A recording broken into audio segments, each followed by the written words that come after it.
and good evening. Whichever candidate for governor wins the election this November will be leading Oregon into the next millennium. And 4 candidates are here tonight to debate their varying visions for that journey. Here on the stage with me tonight are the 4 candidates who have been invited to participate. From left to right, they are Blair Bobier, who is the Pacific Party candidate. Bill Sizemore is the Republican Party candidate. Richard Burke is the Libertarian Party candidate. And John Kitzhaber is the Democratic Party candidate. A panel of reporters will be asking the questions during the next hour. They are Doug Barber of KVAL-TV, Harry Esteve of the Register Guard, and Nassim Raqqa of KLCC Radio. The order of speaking has been chosen just a few minutes ago by a random drawing. Each candidate will get 3 minutes to make an opening statement, and we will start with Governor John Kitzhaber. Thank you very much for sponsoring this event tonight. All of us need to remember how lucky we are to live in Oregon. It's a state of breathtaking beauty and a state where we still have a deep sense of responsibility for the land and for each other and for the future. And we cannot take our state or that future for granted. Because the state we enjoy today is the result of the investments and the choices that were made by people who came before us. And today, it's our turn. Because today we face a new set of challenges, and how we meet them will determine what Oregon will look like and what kind of place it will be that we hand on to our children. To meet this Oregon challenge, we need to recreate a political center in this state to deal with 3 critical issues.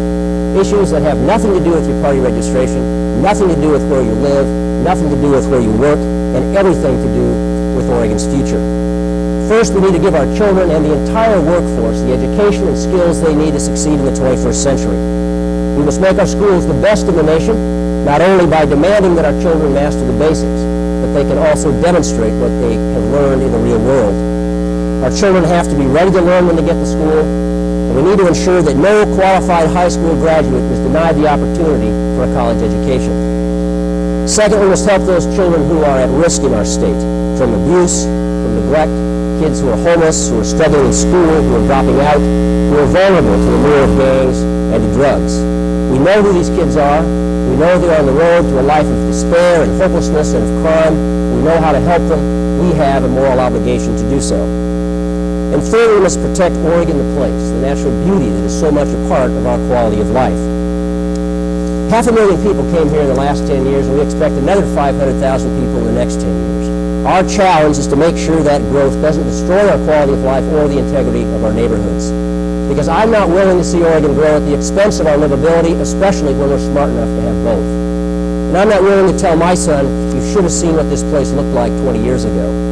And I'm not willing to tell him that this was the generation that let our schools decline or refused to make college affordable. And I'm not willing to tell him that we gave up on a generation of children and stood by while they slid into lives of crime, content to build prisons to lock them up in, but unwilling to reach out and help them when they needed it the most. Instead, this is the time for us to step up and take responsibility for Oregon's future. It's time that we challenge the assumption that in this world you can get something for nothing, that tough problems have easy answers, that we can duck the hard choices. Because this election isn't just about choosing a governor. This election is about choosing our future. And the challenge doesn't end on November 3rd. That's when the real challenge begins. So tonight I ask for your vote and also for your active and ongoing involvement as together we meet the Oregon challenge. Mr. Bobier, you're next. Tough act to follow, especially when John stole a good part of my opening statement. But I'm running for governor because I love Oregon, and I think it's the most beautiful place in the world. I'm running because I see the beauty and the livability and our economic and environmental security threatened by the policies of the current administration and by the Republicans as well. I'm fortunate enough to live in the Coast Range, and when I drive down into the valley these days, what I see is shocking. I see a haze of brown pollution that just covers the valley. It looks more like LA than Oregon. And we do have to act now. In fact, we should have been acting during the past 4 years to protect our future, but now will work. We need to act quickly and decisively. We need to have our schools adequately funded. We need to be building schools instead of prisons. We've had this explosion of prison construction. If we want to reduce congestion and traffic and pollution, we have to start funding trains, mass transit, bike paths, alternative forms of transportation. And if we want Oregon to remain Oregon and as beautiful as it is, we need to protect our forests and the pure water that comes from those forests, because our health and our economy depends on that water. We drink that water, and it's critical to a number of our industries, the billion-dollar fishing industry, tourism, recreation, and high tech. As I've been campaigning around the state, I've been surprised to find that many people don't know that we log our public lands and that it's done for private profit. We log our ancient forest within municipal watersheds that provide drinking water to hundreds of thousands of Oregonians. They're logged for private profit. What's worse than this destruction of our public lands is the fact that we, the taxpayers, subsidize this destruction. Last year, the U.S. Forest Service lost, by their own estimates, $88 million. That came out of our pockets, folks, into timber company pockets. That is the essence of Bill Clinton's Northwest Forest Plan, and that's what John Kitzhaber supported. And that's probably why a number of prominent Democrats are supporting my campaign. Harry Lonsdale himself, a former U.S. Senate candidate for the Democratic Party, is supporting my campaign. David Brower, former executive director of the Sierra Club, supporting my campaign. Michael Donnelly, one of the champions of protecting the Opal Creek Wilderness, is not only supporting my campaign, he's running for Congress on the Pacific Party ticket. This from a former Democrat. The Pacific Party is an independent political party created here in Oregon by and for Oregonians. We are affiliated with the Green parties throughout the United States and throughout the world. In 1996, Ralph Nader was our presidential candidate. As for myself, since many folks out here don't know me, I'm a vice president of the Oregon Wildlife Federation. I'm the executive director of the Northwest Democracy Institute, and I'm a lawyer with experience in all three branches of our government, from the criminal justice system to the Department of Environmental Quality. I've just met the governor briefly before. He seems like a really nice guy, but his environmental record is terrible, and that's why I'm here. From the Summit timber sale in eastern Oregon, which threatens salmon runs, to the Tillamook Forest, John Kitzhaber has come down on the side of private profit over public interest. I'm here to protect our health, our future, and to put common sense back in government. Mr. Burke? Good evening. I would like to begin by thanking the City Club of Eugene, the League of Women Voters, and the Alliance for Better Campaigns for sponsoring this debate. I thank the Kitzhaber campaign for inviting me to participate in debate venue selection, and State Representatives Patty Milne and Ben Westland for endorsing my participation in the debates. Most of all, I would like to thank you for coming, and I would like to thank tonight's media audience for inviting us into your homes. I am running to give you a chance to vote for someone who is both fiscally conservative and socially tolerant. Like many conservatives, I am a supporter of low taxes, minimal regulation, and property rights. I want parents to have more control over the direction of their children's education. Like many liberals, I support Oregon's Death with Dignity Act, the medicinal use of marijuana, and a woman's right to choose an abortion during the first 2 trimesters of her pregnancy. I have opposed OCA measures and do not support corporate welfare. I want to provide voters with a way out of the Republican-Democratic dilemma, which forces you to choose between your money and your personal freedoms. To the greatest extent possible, I want government out of your pocketbooks and out of your private lives. That is what I stand for. Though my campaign holds appeal for fiscally conservative Democrats and socially tolerant Republicans, it is of particular interest to independent or non-affiliated voters who will find a lot in my campaign that appeals to them. Since the so-called spoiler factor is unlikely to be an issue in this race, my candidacy offers everyone a chance to cast a vote for political innovation and tell Salem that you are tired of the same old, same old. When Ross Perot ran for president in 1996, he only won about 8% of the vote, but his candidacy forced the Republicans and Democrats to deal with issues like the balanced budget in a way they would not have if he hadn't been in the race. Perot had little chance to win, but he was a major contender who affected public policy. My race has a chance to do the same thing, so a vote for me is not a wasted vote. Tonight, my staff and I are releasing our 1999-2001 state expenditure budget. While protecting schools, transportation, and public safety, we come in at $3.4 billion less than Mr. Kitzhaber's 1997-99 recommended budget. We want the savings to go to a 20 to 40% decrease in the state income taxes, along with a decreased dependency on the Oregon State Lottery. While I don't expect my budget to be adopted in whole, copies will be provided to all state legislators in time for the next session as food for thought. I challenge Mr. Sizemore and Mr. Kitzhaber to share their numbers before November 3rd. I'm out to affect public policy and reduce the role of government in fiscal and personal aspects of your life. Invest your vote in political innovation. Vote Burke for governor, your independent choice. Thank you. And Mr. Sizemore. I'd like to thank all of you for being here and for watching on television tonight as well. What with Keiko and Bill and Monica and Sammy Sosa and Mark McGuire, it's amazing and encouraging to see so many of you here and watching.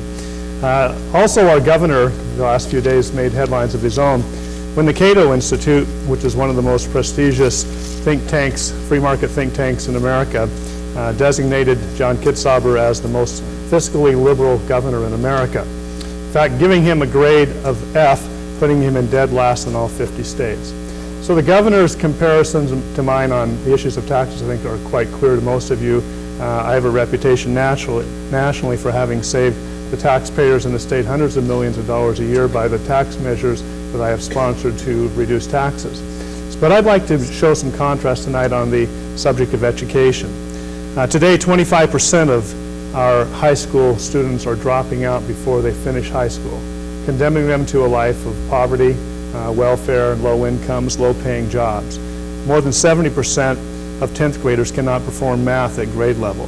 And probably the most frightening of all, 52% of our 10th graders do not test up to their grade level in reading.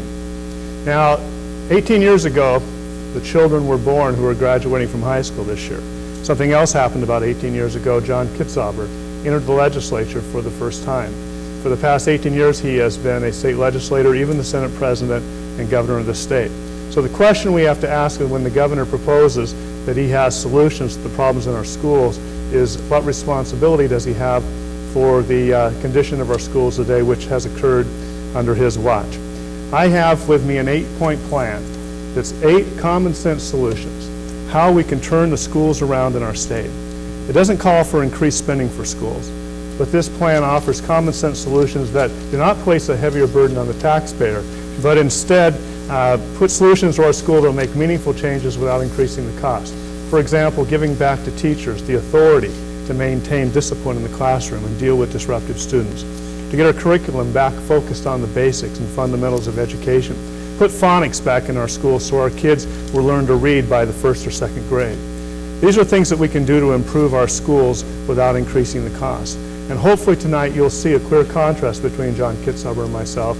He is proposing solutions to our problems that are tired, worn-out solutions of the past and constantly asking for more money, that he can solve all of our problems if we have more money. And I firmly believe that the taxpayers of the state are paying enough money to have first-class schools, good roads, parks, etc., without increasing the burden on the taxpayers.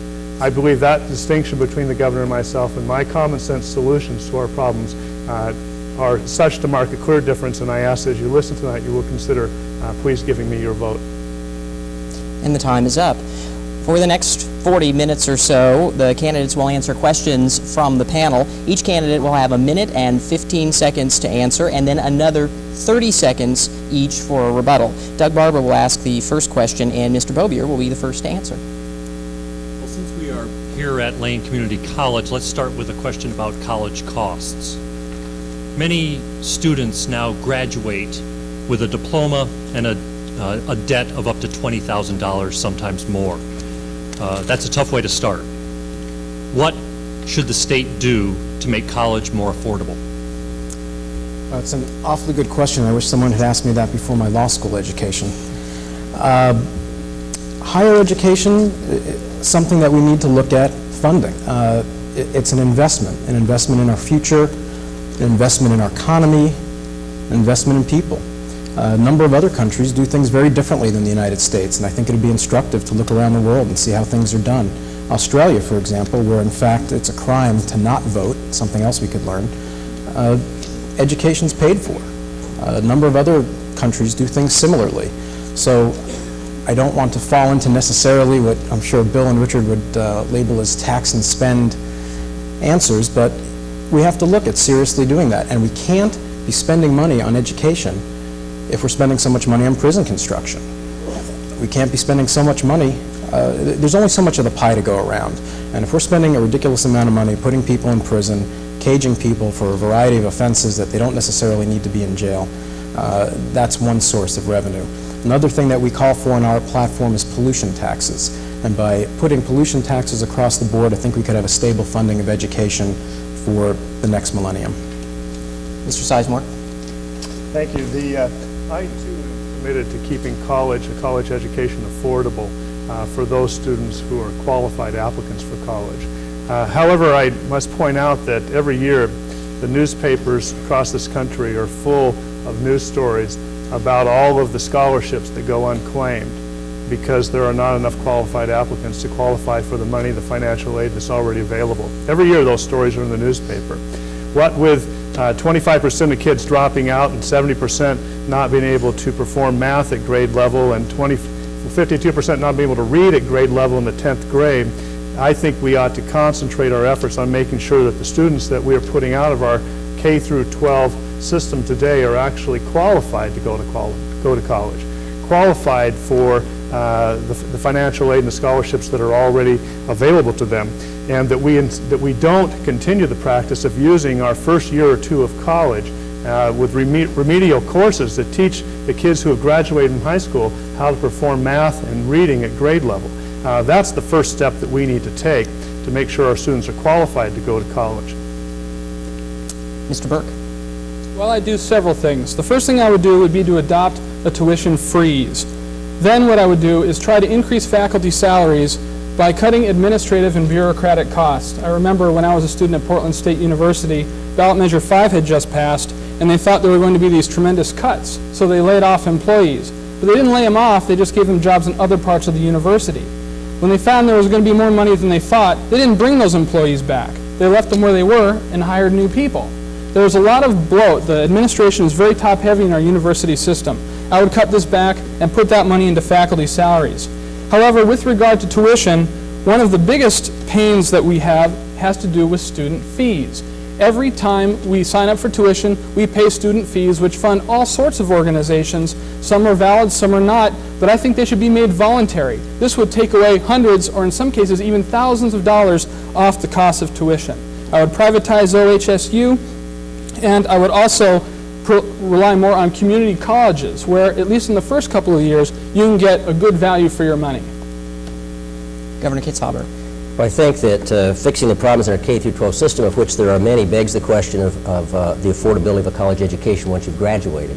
The fact is, the average college graduate in Oregon has a $20,000 debt burden when they graduate, delays their entrance into the job market, delays their first-time home ownership, and is simply unacceptable. Tuition's gone up about 80% this decade, largely due to the passage of Measure 5, which constitutionally required us to backfill lost property tax revenue from the general fund. A lot of that came from higher ed. My father went through college on the GI Bill. It was a time when this country said to a generation of Americans, we want to give you the tools to better yourselves. And those individuals that went through college on the GI Bill have paid back millions and millions of dollars into the public coffers, far more than it cost to put them through school because of their higher income power. We need to address this. I will do two things. In the last budget, I froze tuition. I'll continue that into the 1999-2001 budget, and I will be proposing tomorrow in Portland a low-interest college loan fund available to all students who achieve the Certificate of Initial Mastery, and we are looking into the possibility of a means-tested grant program for students who also have achieved the SIM. 30-second rebuttals. Mr. Bobier? Another thing you can do is ask businesses and large wealthy corporations to pay their fair share of taxes. Since Measure 5 was enacted, we've seen a shift from businesses and corporations to individuals. And right now, there's a number of corporations that are kind of skating, and their costs have been, their tax bill has gone down considerably under Measure 5. We're losing millions of dollars. If we can recoup that cost, that would help towards education. The state was required under Measure 5 to backfill the money that was lost from property taxes to local schools. And they have done so under Measure 5, the 5-6-year phase in Measure 5, and also under Measure 47 and 50. However, those measures are entirely implemented. There are no more cuts to make up from, and yet we're looking at something like $1.5 billion increase in the state's general fund. That is sufficient revenue for us to be able to allocate the funds to higher ed so that we can freeze tuition. And I propose that we do just that, but with existing revenues. Mr. Burke? Out of the proposals that have been named so far, along with my budget, mine have been the most specific. But what I'd like to talk about is a recent change, where the tuition money from all the universities and colleges were pooled and then doled out by need. This did not work. Now, each school is allowed to keep its own tuition. I think this is a repudiation of need-based funding. I think it makes a lot more sense to try and reduce the cost of an education. And by making student fees voluntary or eliminating them altogether, you can dramatically help college students. Governor Kitzhaber. No rebuttal on this, but a rebuttal on an earlier statement. My grade from the Cato Institute. It's an ultra-conservative group in Washington, D.C. I question their objectivity and their understanding of Oregon, if not the grade that they gave me. But it's interesting to note that they have just added Rupert Murdoch as a director. They support the privatization of Social Security, internet gambling, they deny global warming, and they believe that antitrust laws are irrelevant. Quite frankly, I'd be embarrassed to get an A from the Cato Institute.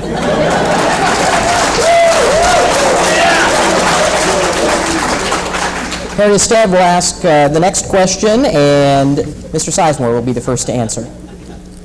Gentlemen, Mr. Sizemore, given current economic trends, it might be difficult for the legislature to pay for highways, parks, juvenile crime prevention, and a number of other publicly supported programs, and still pay for schools at the level that you've talked about and desire without finding new sources of revenue. This could even be exacerbated if some ballot measures pass this November. As governor, would you propose or support any new taxes or tax increases? And if not, what would you do to balance the budget? I firmly believe that Oregonians are overtaxed, not undertaxed. And I do not believe that we have a need for an increase in the state income tax or any other tax in the state, but in fact I believe that taxes are too high. As I said in an earlier statement, we're looking at $1.5 billion more in income in this biennium than the previous biennium. I think that is more than enough money to maintain services at their current levels. I believe that is more than enough money to fund education. I do not believe that we have a need to increase any tax whatsoever. The governor in the last biennium proposed that the state keep the kicker, proposed a 9-cent per gallon increase in the gas tax. He proposed doubling or tripling of vehicle registration fees depending on the county you lived in. A new tax added onto everyone's telephone bill, so those who don't have cars and don't drive will also pay more for roads. We had a steady stream of tax increase proposals from the governor, who believes apparently that the state needs more money. I firmly believe that the state can and should live within its budget just like the rest of Oregonians are. Mr. Burke. Again, we probably should remind the audience of our request to hold applause until the end. Mr. Burke? I might as well pipe up about the Cato Institute since everybody else is. I think it's worth noting that the Cato Institute is a libertarian think tank. It is known as a libertarian think tank. And Rupert Murdoch might be an unsavory character, but I bet there are probably unsavory characters in every political party. So there's enough of that to go around. Now, as far the rest goes, as far as budget goes, you have a balanced budget right here. It's a budget that preserves transportation, maintains current spending levels for education, and meets our needs. We do make some changes. What we'd like to do is explore the privatization of some prisons and have more use of electronic monitoring in the case of nonviolent criminals to reduce cost. We would like to see some savings in education through the implementation of charter schools, which has saved money in a number of states. And with regard to transportation, I have a whole position paper I hope we can get to today outlining alternatives to some of the things that are going on in Portland to spread the money around the state a little bit, and also a repeal of the Little Davis-Bacon Act, which would make it less expensive to build more public works projects and provide more jobs. Governor Kitzhaber. Well, as of today, I don't anticipate a tax increase with the possible exception of a gas tax, and that depends on how much Oregon receives from the federal transportation bill. The economy remains good. The income tax system is bringing in adequate resources, I think, to fund our priorities. And I think we also need to examine the budget to see if we can do some reprioritization within existing resources, which we're in the process of doing. Will I promise under no circumstances that I will never propose a general tax increase? The answer quite simply is no, because I don't believe that is responsible. We don't know what's going to happen to the state's economy. We don't know the full impact of the Asian monetary crisis. We don't know what ballot measures are going to pass this fall, and I believe that our children have to be educated and the public safety has to be preserved regardless of the state of our economy. So while I have no intention of proposing a tax increase at this point, if I think our state is threatened, if our children's education is threatened, our public safety is threatened, our natural resources are threatened, then I will do what I think is necessary for Oregon, whether it's popular or not. I believe that if you are governor, you have to be willing to make some hard decisions and not simply politically expedient ones. Mr. Bobier. Well, I return to the concept of pollution taxes. Having worked for the Oregon Department of Environmental Quality, I can tell you that our pollution laws are far too lax, and even those weak standards are not adequately enforced. So pollution taxes would have two beneficial effects. One, it would shift the tax burden from individuals to companies that spew pollution into our environment, and two, it would provide a stable base for funding. This would also provide incentives for people to clean up their acts. We'd see a shift, no doubt, to organic farming, because the marketplace right now and the government subsidizes petrochemical farming. In terms of what we're going to be spending the money on, and you mentioned highways and the like, I'd like to see us shift the way that we're spending money too. If we just build more highways, it's going to encourage more cars and more pollutions. The time is now, the time is yesterday to start building alternative modes. Another thing that we can do is be smart with our resources and, for example, be smart on crime. The governor signed a bill to recriminalize possession of small amounts of marijuana. This is going to cost the state an additional $1.2 million. I don't think we can waste money like that. 30-second rebuttals, starting with Mr. Sizemore. Now, I was encouraged to hear the governor promise that he probably wasn't going to increase our taxes again, but I've been reading his quotes in the newspaper now for the last year, and he has stated clearly that he intends to try his gas tax increase and registration fee doubling and tripling all over again. He's already, not only did he try to keep the kicker in the last biennium, but he has proposed, in fact, that the state keep that income tax refund and not send it back to the taxpayers again this time. So his news is encouraging. Unfortunately, it's not consistent with what he said in the past. Mr. Burke. With regard to tax reform, and with due respect to the governor, I really like him. I don't want him to get mad at me, but spending more money is not a hard decision. It's the easiest decision of all, because you don't have to dig into the huge government infrastructure that's been created and has caused a lot of the inefficiencies that we have today.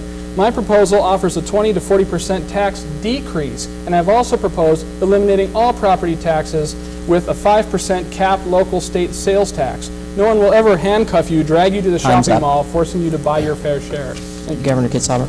Well, there's no question. I've proposed a tax or two in my time. And the issue I think we need to balance this with is what are the problems we're trying to solve here? One of them is our deteriorating physical infrastructure, transportation infrastructure, and growing congestion.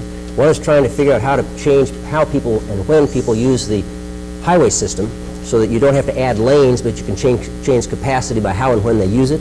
The question of the stability of our tax, of our overall tax system and school finance, and of the park system. Those problems remain unaddressed, and I think that in all equity and fairness, we need to try to deal with those even without taxes. Mr. Bobier. I'll pass. All right, you've passed, and so we'll go on to the next question. Again, minute 15 for each candidate to answer. Nasim Raha will ask the question, and Mr. Burke will be the first to answer. Oh boy. I'm going to pursue this question of taxes and the economy. 1 year ago, the economic forecast in Oregon was fairly rosy. We were in a multi-year period of significant job growth, personal income growth, and wage growth, and our economy was outperforming the rest of the nation. But this appears to be changing. The September 1998 economic report and forecast indicates Oregon's economy is clearly slowing. The state economist believes our personal income and wages are expected to slip relative to the national average, and job growth is slipping too. Oregon is one of only 5 states without a rainy day or contingency fund for when the economy goes sour.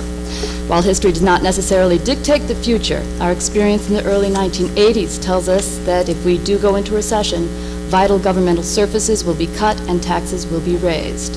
Some people say a rainy day fund can soften or mitigate these cuts. Are you in favor of this?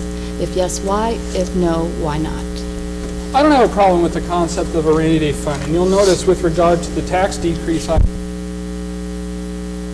to 40%. The reason why I provide that broad range is because I know there are things that the legislature is going to want to do in that regard so that we can protect ourselves. But one thing I'd like to comment on with respect to your question is that I think when times get tough, when the economy slows down, that is the time to tax less. That is the time to create financial incentives so that small businesses can get moving, small businesses which might be in trouble can avoid trouble, where people can invest for their children's college education. Keeping the money in the hands of people who are living their everyday lives is the best way to buffer Oregonians and Oregon against the effects of recession. And you know, I'm the only one so far who has provided a plan to do that. Now, one thing I'd also like to note is charitable giving. When times get hard, people do need help. And every time there's been a tax decrease, this is federal information, but I expect the same would apply with the state, charitable giving goes up dramatically. By doing these things, we can buffer ourselves against a recession. Governor Kitzhaber.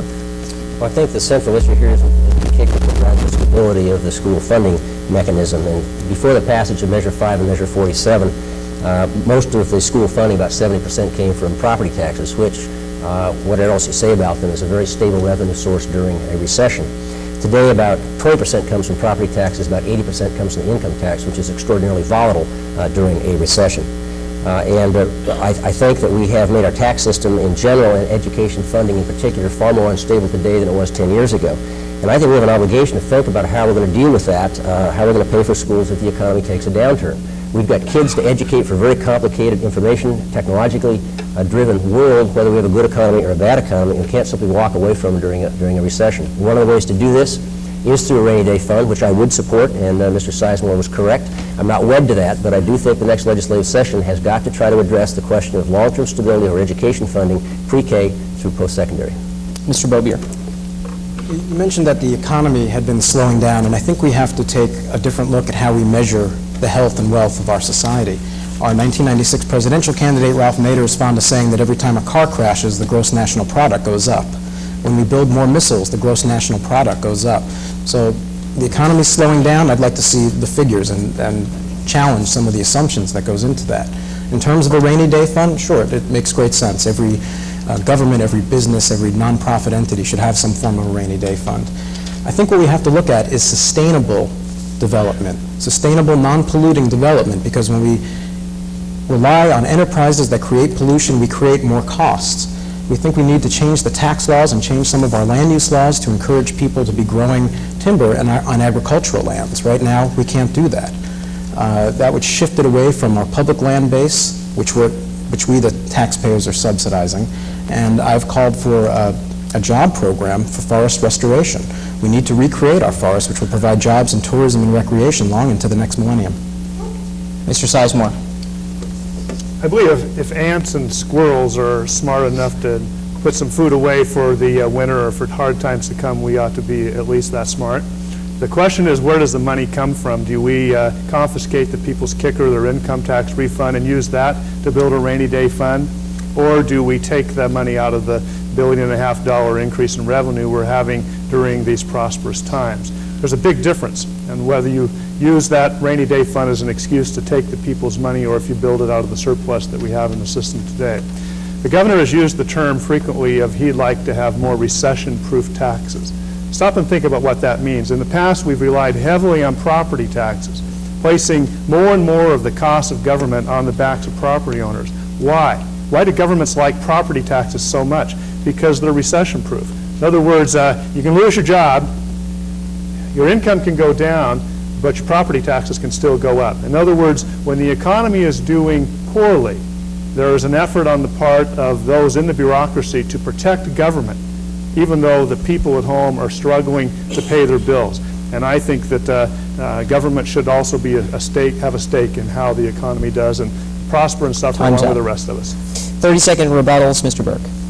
Well, I'd like to begin by talking about local control. I've traveled 8,900 miles through the state, and outside of the Willamette Valley, there's tremendous resentment because they have no local control. 5, 47, and 50 have destroyed a lot of local control. That's one reason I'm advocating replacing all property taxes with a capped 5% split state-local sales tax so that you can have some local money and have local control back again. And I think all taxes are unstable. If you have a sales tax, the economy goes down, people buy less. If you have an income tax and the economy goes down, people make less. Governor Kitzhaber? Well, all of the money, kicker, general income tax, is the people's money. I agree with Mr. Sizemore. But, you know, the kids are also our kids as well.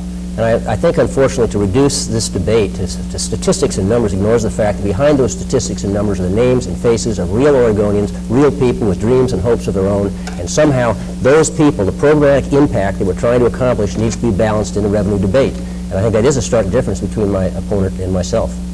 Mr. Bobier. Opponents, John, plural. Opponents. I was just going to say. You're right. Terrible slip. I apologize. Quite all right. Our economy is shifting, and this is something that Governor Barbara Roberts had pointed out, and she said we better get on the stick. She had predicted that the salmon question was going to make the spotted owl look like nothing. And I look at the former timber town of Detroit, Oregon, where this town, which was dependent on logging, recently voted to have water quality be their #1 priority. And I think that just shows how things are shifting, and we have to pay attention to that. Mr. Sizemore? When times are prosperous and when revenue is coming into state government at 4 or 5 times the rate of inflation as it has been for a number of bienniums now, that is the time to reduce the tax burden on the people. That's the time to say we can afford to cut people's taxes. And I propose that we do that in the next biennium, and I have actually put proposals on the table, even filing a ballot measure that would reduce taxes. Now, this is the time when the growth in the general fund is approaching 20% every biennium that we give the people a tax break. Time's up. Doug Barber asks the next question, and Governor Kitzhaber is the first to answer. Governor, following the shooting at Thurston High School last spring that killed 2 and wounded 22, some say there should be tighter gun control. The proposals range from mandatory gun safes and gun locks to background checks for guns sold at gun shows. Do you support any new gun control measures? The short answer is yes. The long answer, I think we need to recognize that what happened at Thurston and dealing just with gun control is dealing with the symptom. I think the larger question we have to get at in this state is why would a kid want to commit violence with a gun in the first place? There are a number of issues, gun control issues I would support. I would certainly support a mandatory hold for any child who's bringing a gun to school. I would support the expansion of criminal background checks to guns that are sold through gun shows. I would consider legislation to make it more difficult for juveniles to gain access to firearms. And I think we also need to consider restrictions on where people can carry concealed weapons. When we liberalized the ability to get a concealed weapon permit in the late 80s, we went from almost nobody with a concealed weapon permit to over 100,000. You can carry those into a bar, into a church, the school, the Capitol, your neighborhood, right here. And I think that's a real issue. But I don't mind coming back to the main theme. We're not going to solve this by gun control. We're going to solve it by basically getting at the underlying causes of juvenile crime: homelessness, domestic violence, substance abuse, and a whole host of those issues. Mr. Bobier? Well, it's a greater question of violence in our society, and I think one thing we can do is have nonviolence training in schools. Another thing we could do, or something that I support certainly, is abolishing the death penalty. I don't think we can teach people that violence is wrong by killing people. Another thing we can do is to call on the U.S. government to stop its acts of terrorism, to stop exporting weapons throughout the world. What kind of lesson is that for our kids? I think we can also ask that we not manufacture more guns than there are licensed owners. We can also demand that people be responsible for their weapons. If some kid gets a hold of a gun and it belonged to someone else, that person should be responsible. Mr. Sizemore? I am a strong supporter of the Second Amendment, the people's right to keep and bear arms. I do not support adding new restrictions on law-abiding gun owners. I believe the laws in place are adequate to restrict guns, and every law that we place after this is really going after the law-abiding gun owner and not the one who is using that weapon unlawfully and irresponsibly. Though I do believe, as Mr. Bobier said, that it is that we should hold gun owners responsible if they leave a loaded gun out where a minor can take advantage of it. But I think that the real problems like what happened at Thurston High, those kind of problems don't just occur overnight. The kids just don't go out and shoot someone as the first thing they do. It starts with the little things. And as adults, we have a responsibility to show the young people that that there are boundaries, that we draw lines and we expect them to obey them. When you sweat the little things, sassing a teacher in class, littering, dropping your orange peel on the hall as you walk down the hallway, it's showing them that we're serious about the little things that keep them from probing further and further, as kids are prone to do, to see just how far they can go. If we will show we're serious about the little things, the big things won't occur. Mr. Burke? I don't think the Thurston incident is a gun control incident. It's not the story about someone who bought a gun and just decided to kill somebody because it was fun. It was about a young man who was emotionally disturbed and lost control of himself. He was building bombs in his basement, allegedly. So if there had not been a gun there, might he used a bomb? What would have happened then? I think we need to talk about these as separate issues. I do favor instant computer checks for people who buy guns, provided there is no registration when that gun is bought. I believe that if a child is found with a gun, they need to be held until a proper risk assessment can be made. I do favor laws which punish people who are negligent in where they leave their guns, where they don't lock it up. But to really fight juvenile crime, we have to break the black market of drugs. That is where most of our kids are getting shot, and I think we need to do this by moving regulation away from access and toward use. 30-second rebuttals now, starting with Governor Kitzhaber. Well, I guess I agree with our Libertarian Party candidate, but I think you have to push it back earlier. There's a reason kids turn to drugs, and it has to do with their home situation, the stability of their family, it has to do with domestic violence, kids fleeing home to escape that. It has to do with the kids who have no sense of belonging, who join gangs and turn to drugs. So if we're serious about this, we need to make sure that the next dollar we spend on public safety in Oregon goes to keep a kid out of jail rather than simply building a cell for them when it's too late. Mr. Bobier. I think this is also an issue not just of what the government can do, but what can people do.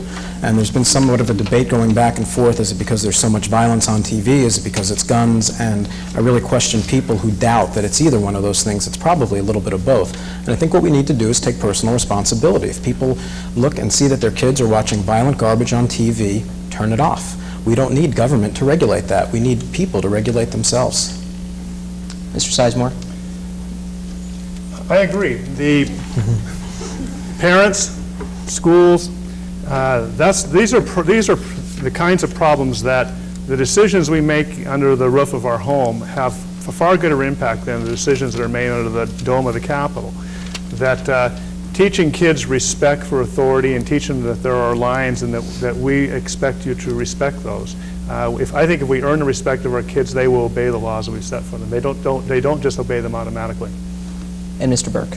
I want to comment on something the governor said, that is about unstable home situations. I can't think of anything that will stabilize homes more than making sure that more money stays in those homes. When households become short of money, husbands and wives fight more, there are more divorces, there's more abuse, and this all comes back down to the child. If we're able to, I know it sounds kind of cold when you're talking about money, but if we're able to cut taxes and leave more money in the households, you can stabilize families and reduce crime from that end too. Harry Stead will ask the next question, 1:15 to answer again, and Mr. Bobier will be the first to answer. Mr. Bobier, despite 25 years of clean water rules, the Willamette River and a lot of other rivers and streams in Oregon remain polluted to the point where it can be unsafe to swim, where salmon and trout don't thrive, indeed where some fish are showing up with deformities. A major source of the pollution appears to be runoff from farms, nurseries, dairies, other agricultural concerns. There's also concern about sewage runoff from cities and storm drainage. Would you favor laws that restrict agricultural practices in particular and other types of laws that might apply to sewage runoff in general? There's basically three main sources of what we call non-point pollution in the Willamette River. There's agriculture, there's logging, and there's urban runoff. And I think we have to look at each one of those. So let's look at logging, for starters. We have to ban clear cutting. I support ballot measure number 64. We have to stop the reckless practice of road building. We have to stop cutting on steep slopes. There's a whole range of forest practices that are thoroughly unacceptable, and that's one measure. The other is looking at the agricultural question which you raised. And again, I go back to the question of pollution taxes. Right now, people are able to put petrochemicals, pollution basically, on their farms. It washes into the Willamette River, and the rest of us foot the bill. It's time to make the polluters foot the bill. That's why I call for pollution taxes. Urban runoff, if we increase mass transportation, provide incentives for people to take the train, we can have propane-powered buses, electric buses, and trolley cars, and that will significantly reduce pollution in the Willamette as well. Mr. Sizemore.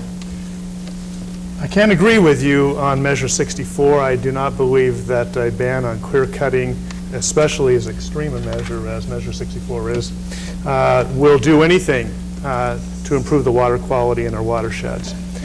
Nor do I believe that we should assume that farms are necessarily, by the use of fertilizers and pesticides, polluting our streams. In fact, tests are coming in that runoff and the water runoff running from fields into the rivers are actually below the standards that we've set. However, I think all of these pale in comparison to what's going on in the city of Portland, that when we get a good rain there, hundreds of or millions of gallons of raw sewage are going directly into the Willamette River. That is where I think that we have a first responsibility to prioritize our efforts. One thing I would like to say related to this is that I do not support the intervention of the federal government designating the Willamette River, for example, as a heritage river. I think this is an Oregon problem, and we have Oregon solutions for that, and I do not support turning any of our rivers over to the federal government. Mr. Burke? If I have a broken wrist, I'm not going to cut off my arm. And for this reason, I don't support ballot measure 64. I just got done touring the northwestern part of the state, and they keep telling me, boy, if this thing passes, we're dead. That's it. And I know that's hard for us to fathom because we don't live there. We're here in the Willamette Valley, and we don't have as much of a connection with the timber industry as some of the people in the rural part of the state do. But I think we have to be sensitive to that. With regard to the local, the Willamette River, I think this is something for local solutions. I think the state could be there to advise, but I don't think the state should run in and take over. I think this is something for the Tri-County area to look at and come up with a solution of their own. But with respect to logging and ag, I would like to perhaps propose a system of pollution tax credits that can be bought and sold on the open market, where you decide how much pollution is acceptable, divide it up, sell it into shares, companies can buy it and sell it, and thereby have a private incentive, a financial incentive to limit their pollution. So I think private incentives like that, along with local solutions, can go a long way to promoting the quality of our water. Governor Kitzhaber. I'm actually going to try to answer the question, Harry. Agriculture is one of the contributors to water quality problems in the Willamette, as are urban sources, timber, and a number of other players. We're currently doing a number of things through the Healthy Streams Partnership, which is a part of the Oregon Salmon and Watershed Restoration Plan. We have made a commitment through some existing state regulatory programs to, within 5 years, have a water treatment plan on each segment of water quality compromised stream that runs through agricultural land within 5 years that would meet EPA requirements. We also have a program called Salmon Safe, adopted by the Pacific Rivers Council, that provides market incentives for companies that want to grow agricultural crops or process those crops in a way that is consistent with good environmental stewardship. The heart of your question is whether we need an Agricultural Practices Act. I don't think we need one yet, but I think if we can't build better bridges between mainstream Oregon and the agricultural community, it may come. Because I think the biggest threat to the agricultural community is demographics. People are coming to Oregon, most of them moving to the city, and they want to use the rest of the Oregon as a place to play. We don't have to agree with that, we have to recognize that, and we have to try to bring the agricultural community in as a productive player in solving these environmental problems. It's a high priority of my administration. Mr. Bobier, 30-second rebuttal. Well, maybe I was the only candidate up here who remembers back to 1996 when we had, I believe, 200-year floods. Now, by my calculations, those are supposed to come once every 100 years. But there's no question that that was triggered by 20 years of the most unsustainable logging practices this state has seen. Extreme is when we cut 96% of our ancient forest. Extreme is when timber companies pour a lot of money into candidates. The city of Salem had to spend $900,000 to get clean drinking water during that flood. Mr. Sizemore. You'll have to forgive me, but I actually thought those floods were caused by an awful lot of rain. Water is probably our most important resource source, up with air, and that one thing we can't do is survive without clean water and clean air. And so, I mean, how can you argue against setting standards whenever any industry is polluting our streams? And I would support that we set standards and that we require that people respect them and keep them. But in environmentalism in general, as we want to go all out to protect... Time's up. Mr. Burke. You know, just as it's wrong for the federal government to impose a solution on Oregonians regarding salmon, I think it's equally wrong for the state to impose solutions on the Tri-County area for how to deal with its local sewage problem. With regard to environment, I think governments have been the worst offenders of environmental policy. Take a look at Romania, Thailand, Brazil. Government-owned land has just been raped and damaged, and although private owners have been guilty of their offenses as well, I think that through the years we have progressed to where private owners are generally good stewards of the land. Thank you. Governor Kitzhaber? I'll pass. Governor Kitzhaber passes. And so the next question will be our last one before the candidates make their closing statements for our television audience. They have agreed to allow us to adjust the amount of time that they will get so that we can end the program on time. For this question, each candidate will have 1 minute to answer, and there will be no rebuttal. The question will come from Nasim Raka, and Mr. Sizemore will be the first to answer. I have some specific questions about childcare. Today's economy, families, single-parent families, as well as two-parent families, increasingly rely on childcare. So I'd like you to answer the following questions. Number one, please discuss if the quantity of childcare in Oregon is enough. Are there enough providers for the hours and ages needed? Is it affordable? Can all working Oregonians afford childcare, or is it taking too much out of their budget? And the quality, can working Oregonians be sure that their childcare is safe and providing a nurturing environment? The average family in America is paying more money in taxes than they are on food, housing, and clothing combined. That has actually led to, across this nation, millions and millions of families where moms and dads have both been forced to work whether they wanted to or not. When they want to, that's their business. When they have to do that because the tax burden is so high upon them that they have no choice, that's a second question.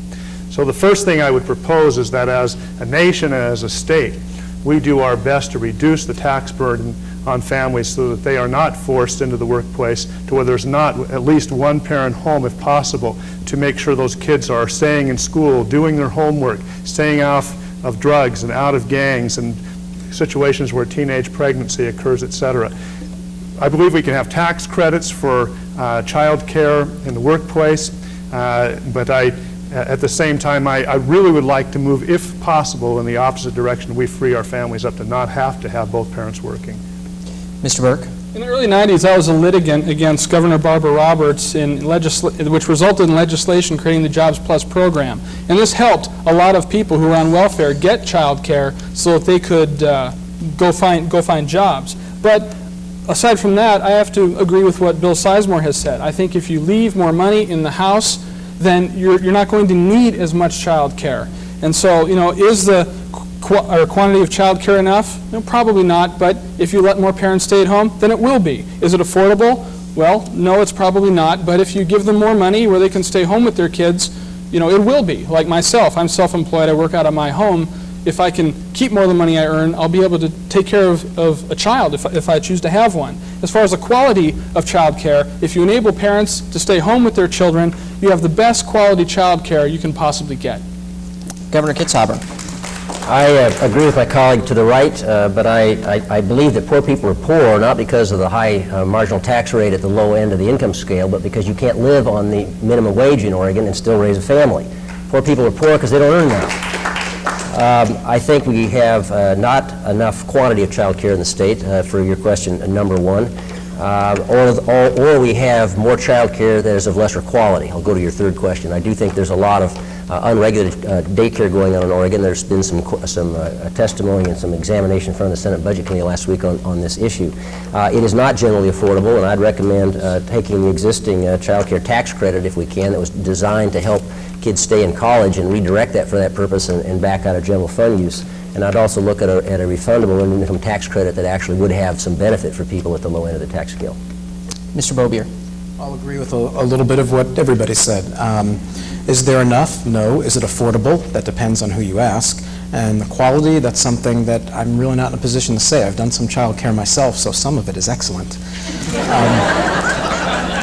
But what I'd like to point out is that while this is not just a question for women, it is something that largely affects women. And one thing is that women are generally excluded from the government process. There's 4 men up here, and I've been championing proportional representation over the past couple of years throughout the state, and that's something that where countries use it, particularly Scandinavian countries, women are represented in government much more in closer proportion to their actual numbers.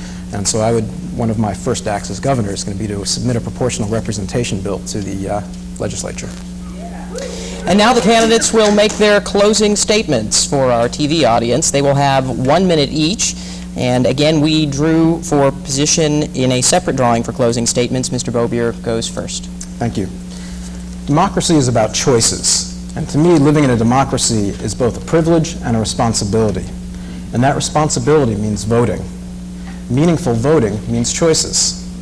We live in the land of 57 channels and 31 flavors. Can we really be satisfied with 2 political parties? I don't think so. I'm the executive director of the Northwest Democracy Institute because I take democracy very seriously. It's my life, it's my work. And I ask for your vote, and I don't ask for that lightly.